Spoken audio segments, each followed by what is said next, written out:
ఆదేశించారు. ఇప్పుడు ఆ డ్యాగ ఆకాశానికి ఎగిరి చేతి దేశానికి పోతా ఉంది. అంటే మీరు భారతం వింటున్నారు కాబట్టి ఏందబ్బా ఇంత చీప్గా ఉంది నన్నయ్య గారు కానీ వేదవ్యాసుడు ఏంది భారతం ఇలా ఉందని చెప్పని మీరు అనుకోవచ్చు. కానీ ఇక్కడ మనం విశాల హృదయంతో వినాలా. అంటే ఒక మహాపురుషుడు జన్మించాలంటే ఆ వెనక పరదేవత వచ్చి ఎంత వ్యూహాన్ని రచిస్తుందంటే అంత వ్యూహం ఉంటుంది. ఊరికే వచ్చేసి మహాపురుషులు జన్మించరు. ఇప్పుడు వేదవ్యాసుడు జన్మించాలంటే వెనక ఎంత పెద్ద వ్యూహం జరుగుతుందో మనం గమనించాలి.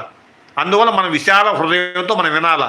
అంతేగాని భారతం అంత చీపుగా ఉంది అనుకోకూడదు. మనం వేదవ్యాసుడు కానీ నన్నయ్య గారు కానీ, సంస్కృతంలో వేదవ్యాసుడు, తెలుగులో నన్నయ్య గారు కానీ యాజ్ ఇట్ ఈజ్గా వచ్చేసి ఆయన రచన చేశారు.